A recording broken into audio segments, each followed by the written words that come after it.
नमस्कार मंडळी, मी साक्षी पाटील तुम्हा सर्वांचे स्वागत करते. मित्रांनो, सध्या आपण ठाण्यामध्ये आलेलो आहोत. ठाण्याची रहिवासी असणारी आणि महाराष्ट्राची हिरकणी म्हणून प्रसिद्ध असणारी 10 वर्षीय गृहीता विचारे हिच्यासोबत आता आपण संवाद साधतोय. गृहीता हिने नुकतंच रशिया आणि अझरबैजान या देशांच्या मध्ये असणारा सगळ्यात मोठं शिखर ज्याला म्हटलं जातं असा माउंट बाजारडुजो हा शिखर तिने पार केलाय आणि भारतातील सर्वात कमी वय असणारी ती मुलगी आहे जिने हा इतका मोठा शिखर पार केलेला आहे आणि आपल्या भारताचा ध्वज तिथे फडकवला आहे. आपण तिच्याशी संवाद साधूया की तिचा हा प्रवास कसा सुरू झाला. हाय, कशी आहेस? मी बरी आहे. पूर्ण नाव काय आणि किती वर्षांची आहे? माझं नाव गीता सचिन विचारे आहे आणि मी 10 वर्षाची आहे. शाळेचं नाव काय, कुठे शिकते? माझ्या शाळेचं नाव सरस्वती विद्यालय गोडबंदर रोड मध्ये आणि मी 5वीत आहे.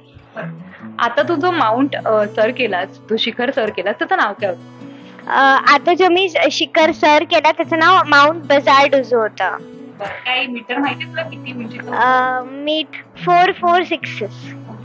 कसा होता तुझा प्रवास? म्हणजे खूप कठीण वाटलं की सोपा होता? थोडा कठीण होता, थोडा सोपा होता. तिथे बर्फ होता, तिथे खूप पाऊस पण होता आणि थोड्या म्हणजे धुकं, पाऊस सगळं होतं. मग भीती नाही वाटली का करता? भीती तर नाही. कधीपासून करतेस तू? मी हे सगळं 6.5 हा 3री पासून. मग पुढे यामध्ये अजून काही करावं असं वाटेल तुला? आणखी शिखर चढायचे? हो, मला अजून असे शिखर चढायचे आहेत. माउंट एव्हरेस्ट नेपाळमध्ये, त्यानंतर टर्कीमध्ये अरारत आणि नेपाळमध्ये अजून कुसुमखांगरू वगैरे खूप सारे ट्रेक्स करायचे आहेत. तुझी इच्छा आहे का करायची? ओके. मम्मी पप्पांचा सपोर्ट कसा आहे? मम्मी पप्पा मला नेहमी सपोर्ट करतात. माझे पप्पा माझ्यासोबत नेहमी येतात आणि माझी बहीण पण येते माझ्यासोबत नेहमी. स्कूलचा कसा तुला आता सपोर्ट मिळतोय? कसे म्हणतायत सगळेजण तुला? कसं कौतुक करतात? स्कूलमध्ये आता मी जेव्हा जाते तेव्हा मला नोट्स मिस होतात, अभ्यास मिस होतात, तर त्याच्यासाठी फ्रेंड्स हेल्प करतात आणि प्रिन्सिपल आणि ट्रस्टीज जे आहेत ते मला सुट्ट्या पण देतात. मज्जा येते करताना? हो, खूप मजा येते. आपल्यासोबत गृहीता विचारे ज्या आई आहेत, आपण त्यांच्याशी संवाद साधूयात. मॅम, कसं वाटतंय तुम्हाला आपल्या मुलीने इतका मोठं यश संपादन केलं? मला खूप छान वाटत आहे आणि एखादी छोटी मुलगी एवढ्या लहान वयात खूप काही करते ह्याच्याबद्दल कोणालाही अभिमानच वाटेल आणि आपल्या देशासाठी पण खूप अभिमानाची गोष्ट आहे. कारण एवढ्या छोट्या वयात तिने 4 आंतरराष्ट्रीय ट्रेक केलेले आहेत आणि आता मग तिचे एक महाराष्ट्र आणि आंतरराष्ट्रीय पकडून 80 ट्रेक कम्प्लीट झाले आहेत. 80 प्लस बेसिकली. पुढे जाऊन काय वाटतं की गृहीताने यामध्ये करिअर करावं की काय? हो, करिअर तर करायला पाहिजे कारण ती ज्या प्रकारे तिने सुरुवात केली आहे 6.5 वर्षापासून, तर असंच तिने माउंट एव्हरेस्ट करावं हीच आमची सगळ्यांची इच्छा आहे. आता बघू. नक्कीच तुमची इच्छा ते पूर्ण करेल असतील. मगाशी तसं म्हणाले.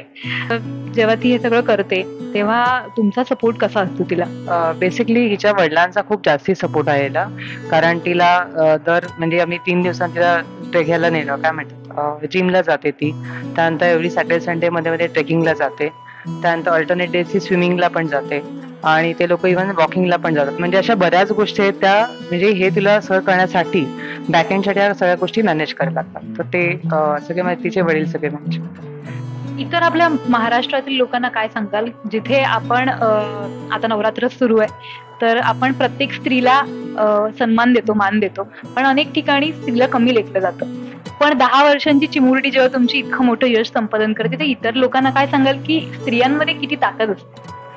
प्रश्नच ऍक्च्युली म्हणतात ना की दुर्गा देवी असते, तिच्यामध्ये जी सगळ्यात जास्ती ताकद असते, तशीच छोट्या मुलींपासून मोठ्या बायकांपर्यंत सगळ्यांमध्ये ताकद असते. आणि पण तिच्या अंगात एक दैवी शक्तीच आहे म्हणतात, कारण तिचा जन्म पण शुक्रवारी संध्याकाळी झाला आहे.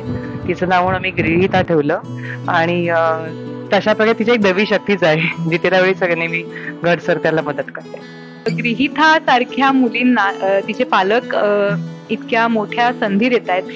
आपल्या भारताने सुद्धा अशा मुलींसाठी वेगवेगळ्या संधी उपलब्ध करून दिल्या पाहिजेत, तरच आपल्या ज्या कन्या आहेत भारताच्या, आपली महाराष्ट्राची जी कन्या आहे, त्यांना योग्य तो वाव मिळेल, न्याय मिळेल.